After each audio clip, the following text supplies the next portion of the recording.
It's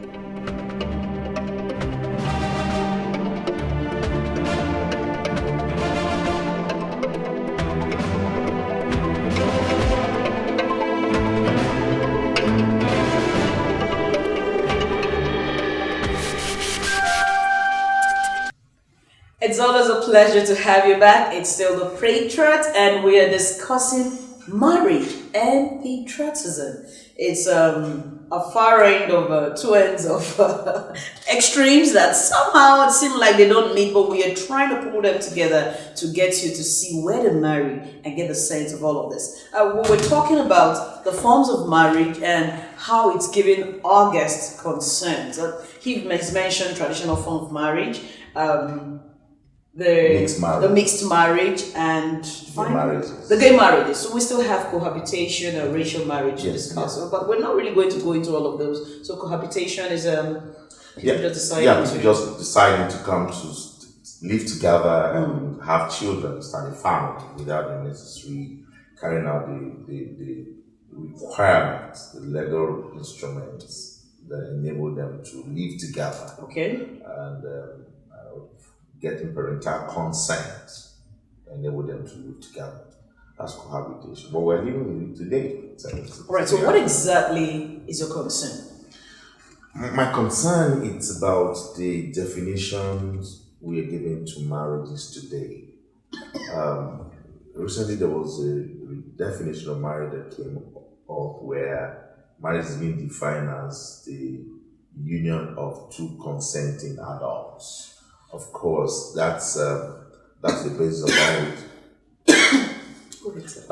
upon which the gay marriage is being propagated. My concern again comes with the kind of values that are being transmitted. A research was done recently, some time ago, and it was found out that where there is 3% decline in family values in a neighborhood, there is 5% increase in crime and violence in that neighborhood. It means that if a hood is bad, there is nothing wrong with the hood. It's the neighbors in the hood that determine the health of the hood. Sure. So if the neighbors in the hood are living healthy, the relationships and marriage in the hood, they are healthy, then you see you have a healthy neighborhood.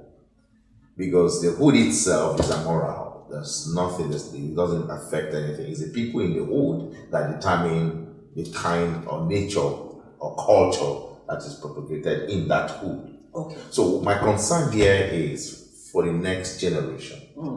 Values are not properly transmitted. Why did I say so? Civilization is having great impact on marriages today. Let me give you a simple understanding on the impact of civilization on marriage.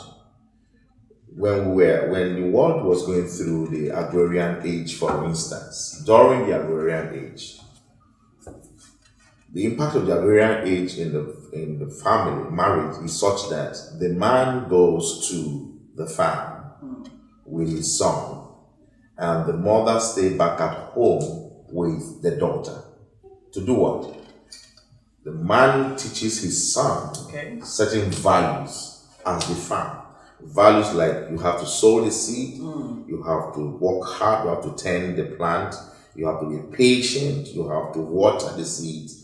Values like hard work, dedication, commitment, honesty, patience, tolerance.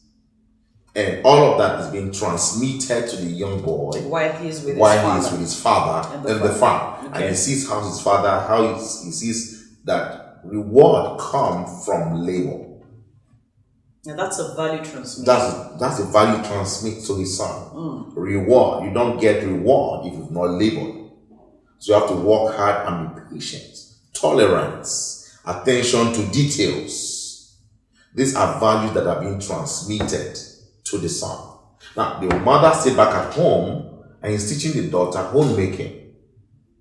That when the man brings the resources back home, they have to judiciously use it, because she knows there's a planting season and there is a harvest season. What you did with your last harvest will be what will sustain you for the next harvest, because during the planting season there is scarcity. So he teaches the daughter home management, what it means to prudently maximize the resources that is brought home. Okay. That you don't just destroy everything in one go.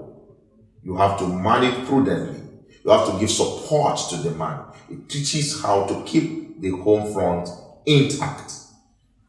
Dressmaking and a whole lot of crafts. Yeah, that's the agrarian age. Okay. Now, so within the agrarian age, we're concerned about transferring inheritance and heritage to the son.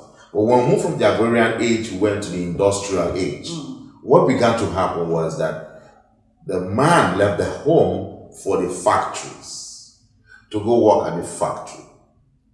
What happened to the son? The son is left back with the mother to take care, to protect, to take care. So there's no work. The mother now becomes the one who attends to the son. The son goes to the farm, come back. He has no father, and you move from one generation to the other. So we're having a lot of over-mothered boys and under-fathered boys. And this begin to grow. Crazy. So you now discover that no matter how good the woman is, yes, is not trained to transmit the right values to the boy. And the man goes to the factory, he's done work, he comes back home, he's tired. The mother worked for the whole day, she's burnt out. What's the outcome of that? Those values of patience, tolerance, and all that was being transmitted, and the son saw. The son now begin to see that the father goes to work. How he gets reward is not open to him. And the man is concerned about inheritance, not heritage. We move from there to the information technology age. That's where we are. That's where we are. We're moving to information technology age, the info technology age, and all that. Yes. And the young man sits back and he does some things on the computer with his mind. Of course, money comes and all of that. But those virtues have been eroded. The virtue of hard work, the virtue of patience, the virtue of tolerance, the virtue of commitment to obligations. And these are the ingredients. These are the ingredients of patriotism. These are the ingredients of patriotism. These are the ingredients that help in nation building. So when I sit back in my house and I did a little investment on the internet and the money come, to help with government. Okay. Now, there is a place, society must evolve. Yes. We must change. We must evolve society. Yes. Now, someone who's just joining us could just say, okay, what's he talking about? Is it, are you trying to say we should go back to the way things were? No. So when did we lose it? When did the values stop moving? The heritage stop moving with the inheritance? Okay. Yeah. Where we are right now is that we need to, as a nation, for instance. Yes. I did something with the National Orientation Agency. I sent in a proposal. And I discovered that, honesty, we have 8 national values enshrined in our Constitution. Right? They are there. They're only on the pieces of the paper. And they're being taught in the primary school. The graduate on the street. Was he ever taught that there are 8 national values that we must install as a citizen of this country? These are the ingredients of patriotism. How many persons go through the walls of the university and ever get to know? You'll be shocked that I had an interview with some lawyers who are supposed to be the ones that interpret, who work with the Constitution regularly and all that. I said, what are our 8 national values? 75% of them could not tell me. But I don't want to embarrass you. You've seen the smile already. Let's don't talk. You understand? But so we need to get back to redefining our values as a nation. What's our core value as a nation? These values are nothing stranger They're than not strange. what the families have. Yeah, Should be teaching. it should be teaching. Now, I'm not advocating that we should go back to what it were. For instance, a practical experience in the Yoruba culture, when they see an elder, the value of respect, the form of it is that you lie down to prostrate. You don't have to lie down today to show respect to an elder. There is a form, there is a function. At family levels, we should be able to teach the next generation the functions of these values, not necessarily the forms that we're compelled to in the old civilization. You understand? Sure. Parents are having difficulty telling their children, greet that elder, greet and open your mouth and greet. Do you understand what I'm saying? But if the child's mind is cultured at birth, is probably corrupted. No, break that down. When you say a child's mind is properly corrupted, what does it mean? What it means is that, you see, when a baby is born, the Yes. baby is born innocent. It's like a plain slate. True. He picks up everything he sees within the society. He picks up everything he sees from society. For instance, if a father or a mother, of course in a marriage, deception is the order of the day. You've captured the child's mind. You've cultured his mind to go out naturally and deceive. What do you expect to see in a society when a father makes promises to his son? Don't worry, when I'm coming back, I'm going to buy you biscuits. And he's coming back when he forgets today. He makes another promise tomorrow. I'll buy you sweets. When you take first in your class, I will buy you a bicycle. Sure, it's always bicycles. You understand? You take first in your class, I'm going to buy you a toy. And the father ignores those promises he makes to the boy.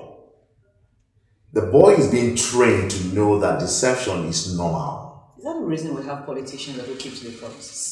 Politicians come from families. Don't forget that if a dysfunction has happened, it travels through age. The fact that he's a politician does not mean that he doesn't come from a family. If he's from a dysfunctional family, you will see it exhibited in the society. But most times we criticize that politician, we criticize that pastor, we criticize that businessman. That businessman is running on a model. Perhaps growing up, he was not taught the model of integrity, the model of patriotism to his nation. And so, if he gets there, you can only replicate what you see. So we have all of that going on. So we're talking about the definition of roles, for instance. It's of course presently, because of the world we're living in, we cannot. There's a lot of role redefinition going on in marriages, in families, where you cannot say a career woman should sit down at home like it used to be. Here now you're working. Sure. You understand? You're working. But there are basic roles that the man must carry. You keep saying the man. I'm going to tell you, yeah. Okay. The basic role the man must carry out, and there are basic responsibilities that the woman must carry out. Okay. For instance, the man has, under no circumstance should a man abdicate financial responsibility. In short, I have a question for that from someone. He just said, how do you balance marriage, finances, and the place of in-laws, family members in marriage? Yeah, question just came in. Okay, fine. Can I just... Yes, just finish. Okay, fine. So, under no condition should a man abdicate financial responsibility. One of the essential needs of the woman, one of the 5 basic emotional needs of the man, 5 basic emotional needs of the woman. That's not a discussion for today. But it's important to realize that one of the emotional needs of the woman is finances. Not all women are pursuing money, but every woman needs money. And what's most important to the woman is if she can get little support from the man, she will give the much she has to the family. But once a man abdicates financial responsibility to his wife, that man has failed. And what model is he teaching his son? That's a question. He's showing the son that you can be responsive because mommy can take care of you. Because mommy can take care of you. So when he goes out tomorrow, he's looking for mommy in every lady he finds on the street. And so I have a lot of daddy babies and all of that in our society. So let me take that question. All right. So the question says, how do you balance marriage, finances, and the place of in-laws and family members in marriage? Oh, okay. Maybe I will just in balancing marriage and finances. First, the place of trust is central in all of this. It's been the Patriot, and my guest has been Isaiah Emmanuel, a very, very robust guest, of course. Stay with us.